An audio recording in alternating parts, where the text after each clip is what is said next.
wa yadullu ala dami ta'yinil hajari nahyuhu sallallahu alaihi wasallam anil idhami wal ba'ri war raji'i.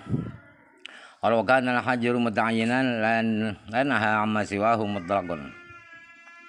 Sebagai dalil bahwa batu tidak satu-satunya, tidak harus batu, lainnya batu gak boleh. Bahwa batu tidak harus satu-satunya untuk istinja.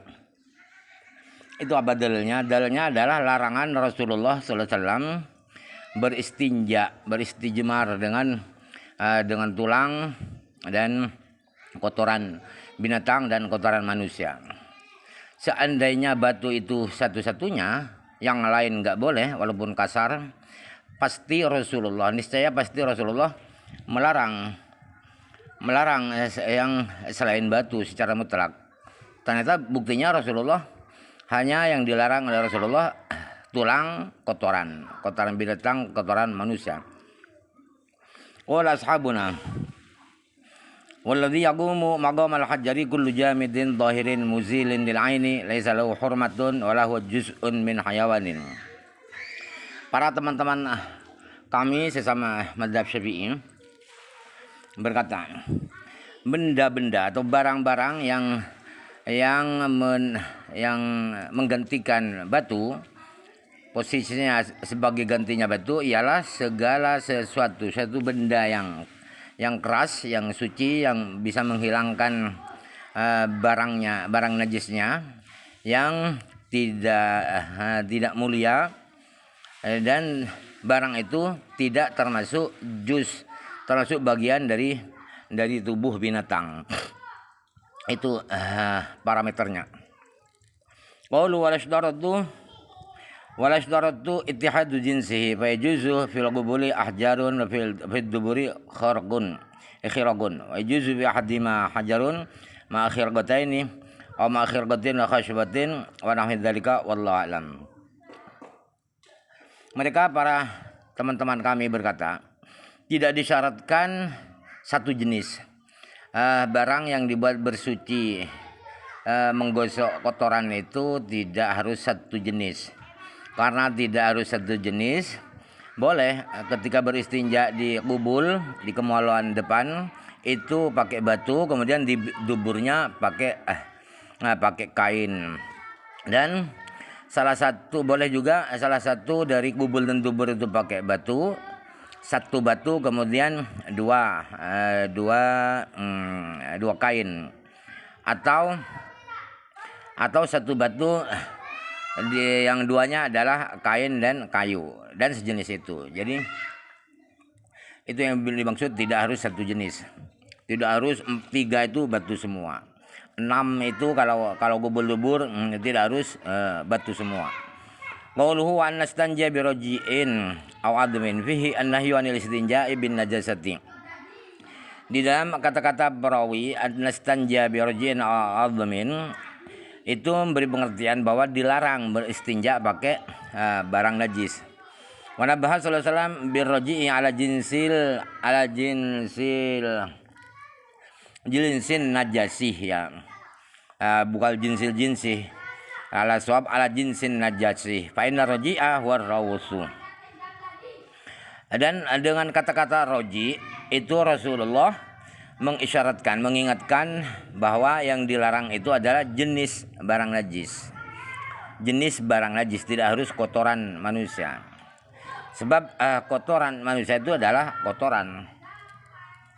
Qamal admu falikaunihi dha'aman lil jinni. Pandambah ala jami'il mad'umati wa taltahiqu bihil muhtaramatu ka ajza'il hayawani wa awraqi kutubil ilmi wa ghairi dzalika. Kemudian tulang dilarang oleh Rasulullah buat istinja. Kenapa? Karena tulang itu adalah makanan jin itu adalah tulang. Jadi dengan mengatakan tulang, Rasulullah berarti mengingatkan bahwa semua makanan itu tidak boleh dibuat istinja. Termasuk juga disamakan yaitu benda-benda yang mulia seperti bagian-bagian binatang. Kulitnya binatang misalnya.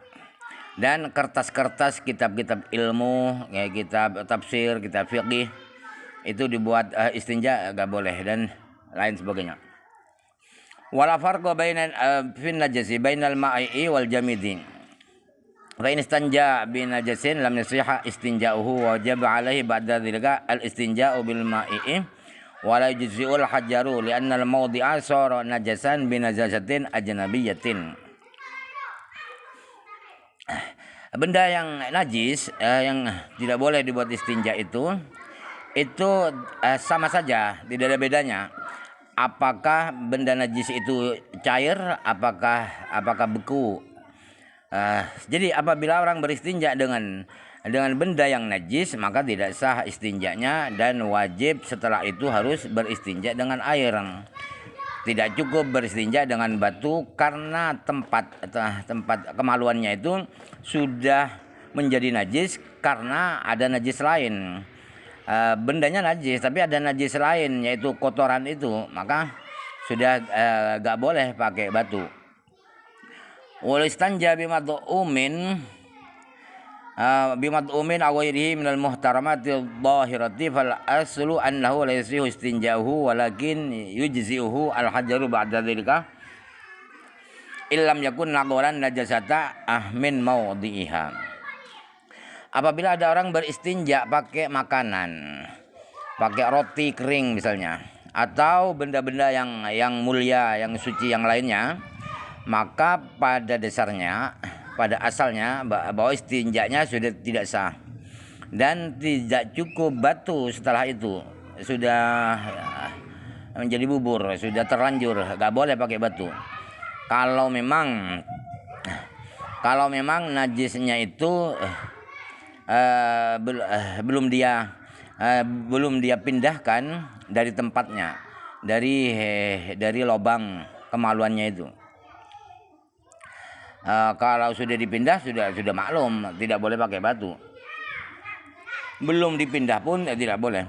Waqila istinja inna istinja'ahu al-awwala yujzi'u mal ma'siyati. Ada pendapat yang lemah yang mengatakan bahwa istinja yang pertama pakai makanan itu cukup tapi berdosa.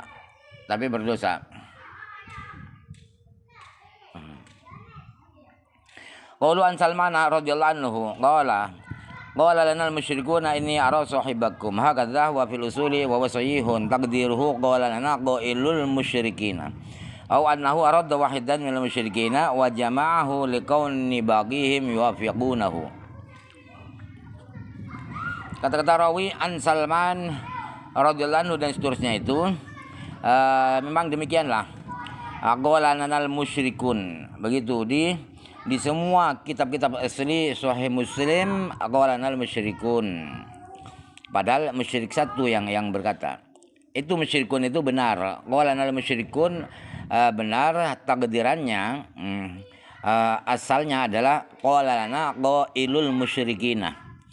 Jubirnya orang musyrikin, satu orang musyrik berkata.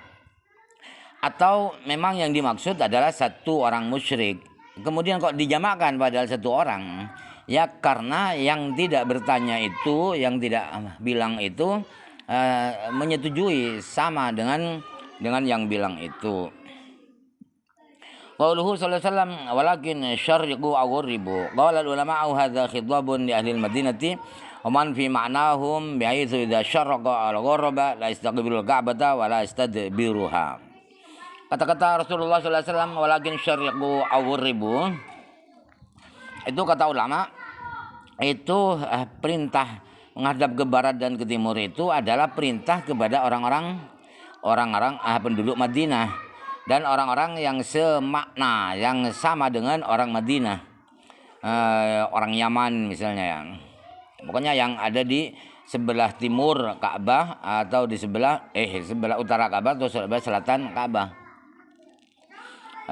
Sekira dia ketika menghadap ke timur atau menghadap ke barat, maka dia tidak menghadap kiblat dan tidak membelakangi kiblat. Lain dengan Indonesia misalnya, seperti Indonesia, Thailand, Malaysia, itu di timurnya Ka'bah. Qauluhu fawajadnaha Qaulu fawajadna marahidha huwa bi fathil mimi wal ha'il muhmala wad dadil mu'jamah jam'u mirhadin bi kasril mimi. Huwa al baitul muttakhadhu li qada'il hajatil insani ay tauli ay litawawudi. Kata-kata perawi fawajadna marahidha itu itu bacanya adalah mim dibaca fathah, kemudian pakai ahad tanpa titik, kemudian dot yang bertitik. Marahid itu bentuk jamak daripada mufrad mirhadun. Mirhadun itu mimnya dibaca kasrah. Apa mirhad itu? Mirhad itu adalah kamar. Adalah kamar yang dibuat untuk buat air besar manusia. Artinya untuk berberak.